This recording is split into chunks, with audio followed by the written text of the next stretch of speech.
Welcome back to the Lakeside Productions YouTube channel, where I'm converting a 1940 seaplane tender, which is constructed of double diagonal mahogany and oak ribs, and turning it back into a liveaboard. My parents used this boat 30 odd years ago, did an amazing job sheeting the entire hull in fiberglass and epoxy, and this is why the boat is afloat today. So she's been afloat for 30 odd years, which is crazy, right?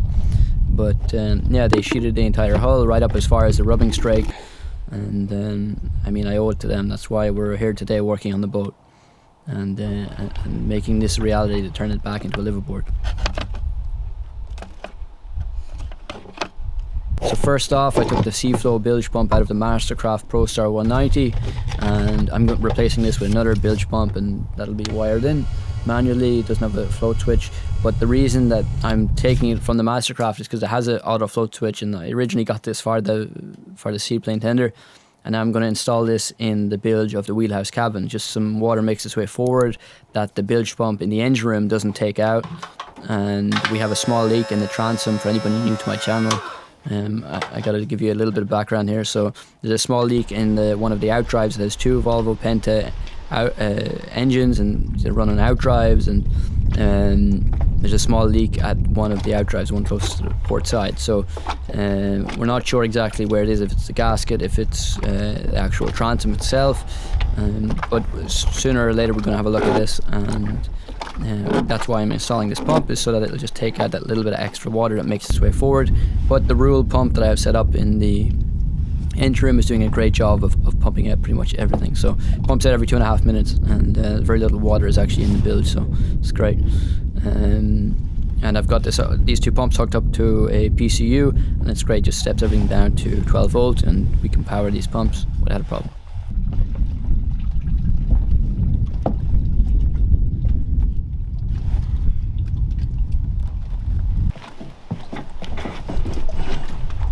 So after working with the bilge pumps, I continued with the hull, sanding down the hull. It's a tedious job. Now I do not like sanding as much as I did at the beginning. It's a tedious job for anybody, and I don't think anybody loves sanding. So it takes a bit of work, and we're getting there. So soon we will be able to paint primer on the hull, and then of course a top coat. But yeah, getting closer to actually being able to put a primer on there, and I'm looking forward to seeing it in all white.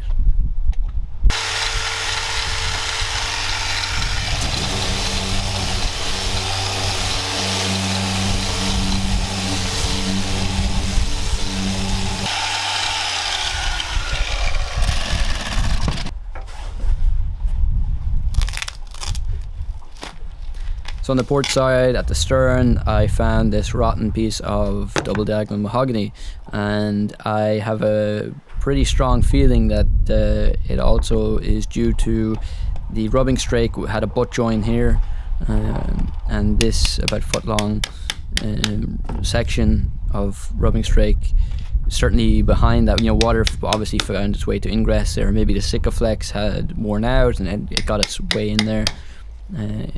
In return rotting that double diagonal outer sheet, the 9mm. So I removed that, chiseled that out, and in fact I left a little bit extra, thinking that because it was quite sound, and I thought I would leave that there and just put a plywood patch in. And in fact I came back and I chiseled it right out as far up to the rubbing strake.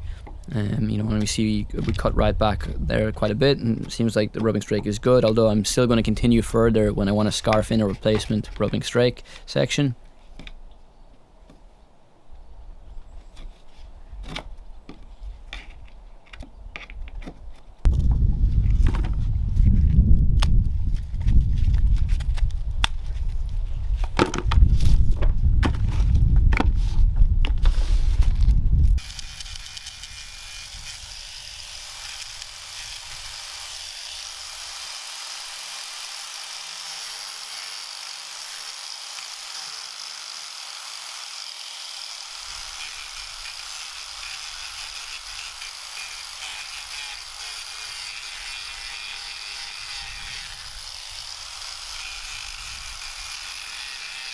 Yeah.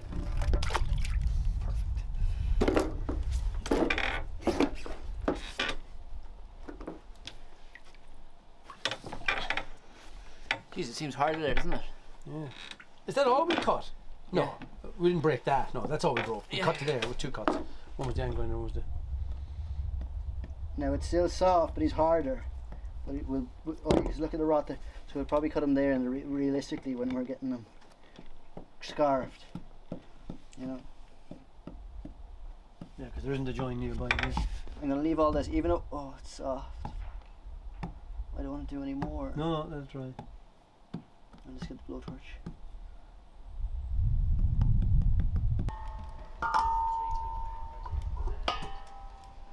So he said put hard.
So then once I removed all the rotten section and the rotten mahogany plank, I checked the inner plank and it seemed sound, it seemed good enough. I didn't need to replace it, and there was no rotten sections or anything like that. So I brushed on a polyurethane wood hardener just for extra security, and then I was able to get a cardboard template, transfer that template to the marine grade plywood. It's Lloyd's approved, of course, we don't use anything less.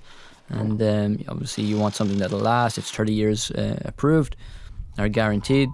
And then I made up epoxy. I obviously pre-drilled first, and as you'll see, I used stainless steel screws here.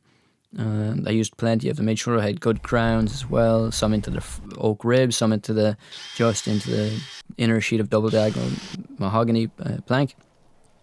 And then I lathered up plenty of epoxy. I brushed it on, clear film onto the inner sheet, and then also, of course, the inside of this marine grade plywood replacement section. And then I thicken it up first with microfibers, and that gives you a nice strength. It's good for bonding, it's good for filling gaps and filleting. And then after that I had sanded it all down, and I used fairing compound. So I used low density filler, mixed that in with the epoxy, and it gives you a great fairing compound, and it works fantastic. Got it nice and smooth. I scraped off the excess, and so I'm going to have less work in sanding. Still, it was quite the job to sand down, but I just worked my way through the grits right up, 120, 240, is it right? Whatever that grain of sandpaper is. And so yeah, there was no high parts. It was fantastic. It was all smooth, it was all uniformed.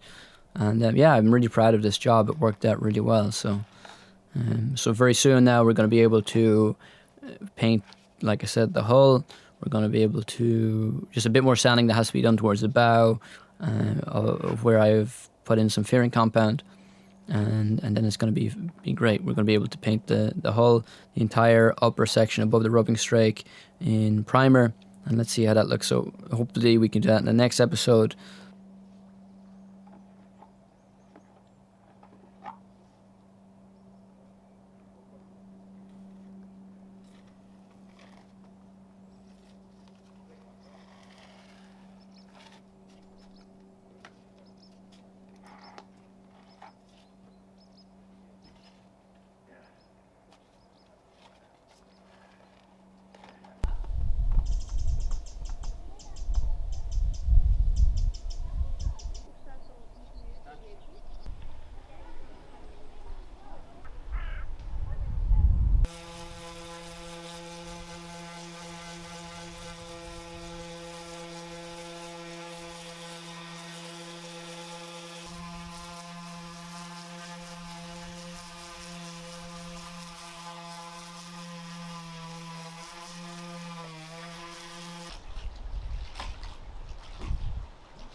So that's all for this episode. I hope you enjoyed it. It wasn't wildly exciting, a lot of tedious work, but you know, these jobs have to be done, and I'm going to try and get videos out as soon as possible, as quick as possible, but you know, not jeopardizing quality, of course. And yeah, so please do leave a like if you enjoyed this episode. Subscribe if you haven't subscribed already. I can't thank you guys all enough for the support you've been giving me. It's fantastic. I'm reading all your comments. I love the constructive criticism and hearing what projects you guys are working on. I also have a PayPal link in the description below if you feel like supporting my project there. And that's it for this episode, guys. I will see you in the next episode.